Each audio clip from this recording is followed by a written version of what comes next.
Genuinely really excited about this. When I read about them years ago, I was desperate to have one, but they didn't do it on the UK voltage. It might do these talks about preserving, and I'm always talking about small batch preserving. It doesn't have to be like an American prepper, all laid out across the table. It doesn't have to be like that. You can can one thing, or you know, but you can't pressure can one thing. It's just not worth it. But now you can pressure can one or two things, and it is worth it. So I think that's the game changer.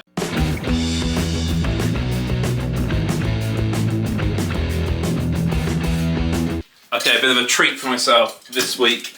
Something I've looked at when they had them in America, and they've just started releasing them in the UK with the UK voltage as well. It's the Instant Pot Pro Plus, and this is the model that does canning as well, and that's why I want it, really, is for the canning side of things. But it looks like a fantastic machine. I've never had an Instant Pot before, so I'm really interested to see what it's like. So I thought I'd open it on here and have a look through. The old box within the box. It's a handle though.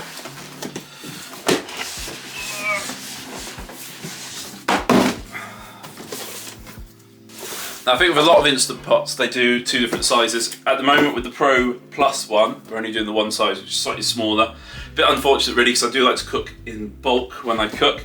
But we'll see, it should be big enough, especially just for the 5 of us. And you can see on here, you can see that canning, that's what I want it for, is the canning one really. Thinking be able to can up some leftovers or double cook and then be able to can it afterwards.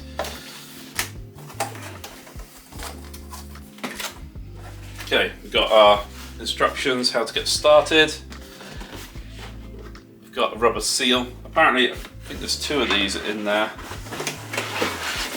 What I've read about it, some say you want to use a seal for savoury and seal for sweet, I suppose. Curries and stuff have a strong taste. Take this out. It's well packaged, I'll give it that. I'm unpacking this in the workshop because the dishwasher's on in the house and it's quite loud. So, hot steam from steam release cooker. Do not place hands over that or face, it's fair enough. We've got a little valve there, I guess that's to build it up to pressure that we have on our pressure canner. More warnings. A little rack to take meat out.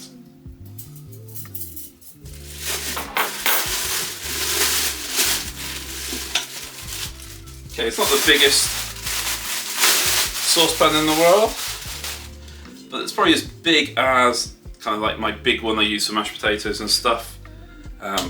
It's got 5 quarts written there, 5 litres, half filled. It's got some good markings inside it. The handle's got silicone guards on them. I guess that makes it a lot easier to pick up. And it slots down in there so it won't turn around while you're using it. Warning.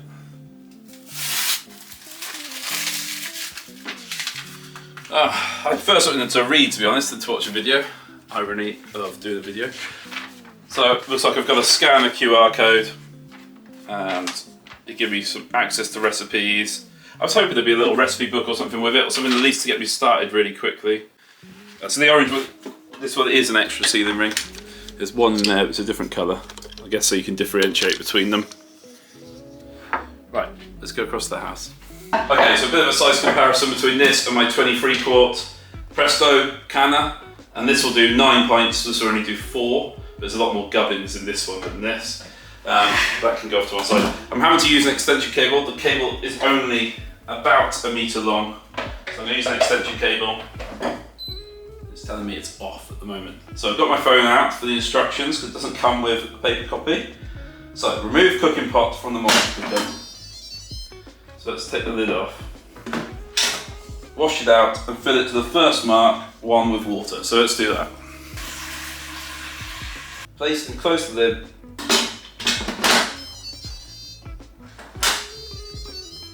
Make some nice little tunes.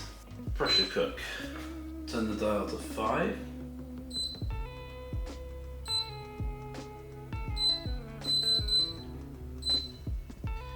Touch the venting field. Toggle between natural, pulse, quick. Quick.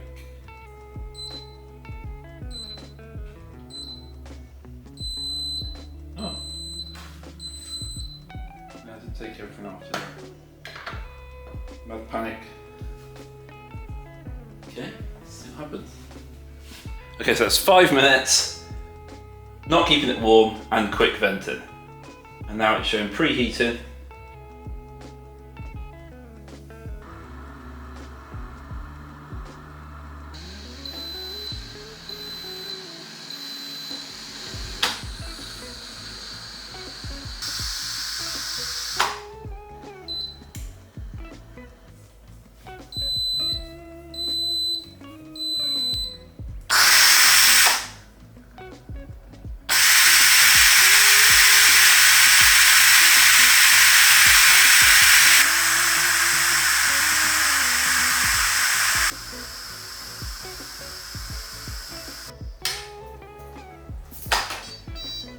Okay, so it's beeped end at me.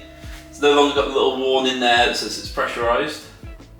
So I'm guessing it's just hot, and I'm assuming there's safety measures that won't let me open this when it's still pressurised. So it's stuff off when I open it.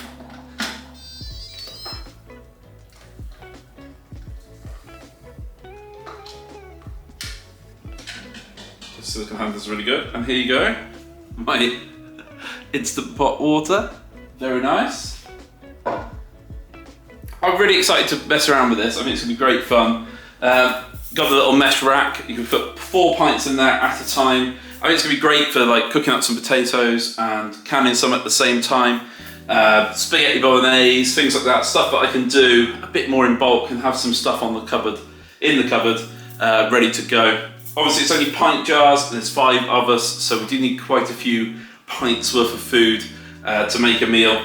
But that's all right, it's kind of what I use anyway, is the pint ones for the fruit. So it'd be great to get some more pressure canned ones in here and some high acid food. You've got both settings, you can do a lower one and a higher one.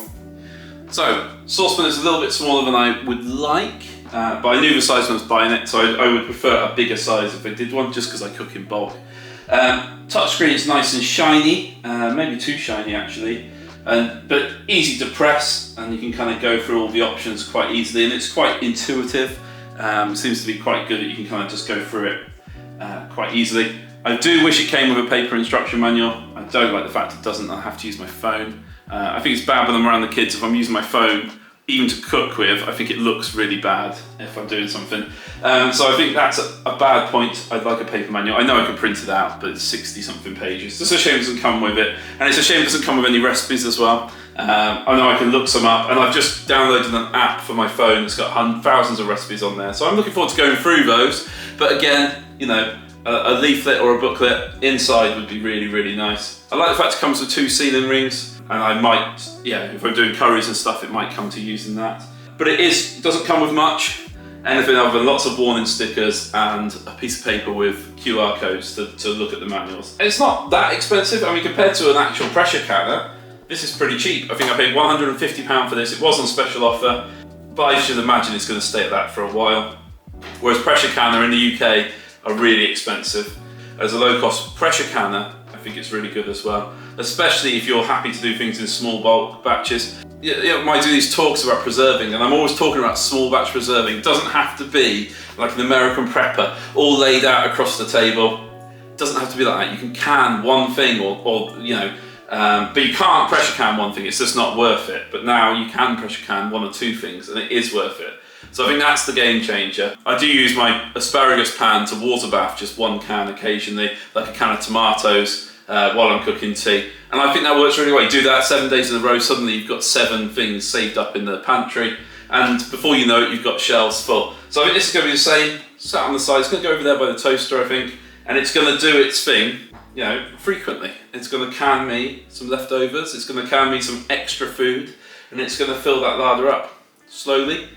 But every bit helps, and just makes for some easier meals in the future when I'm short on time.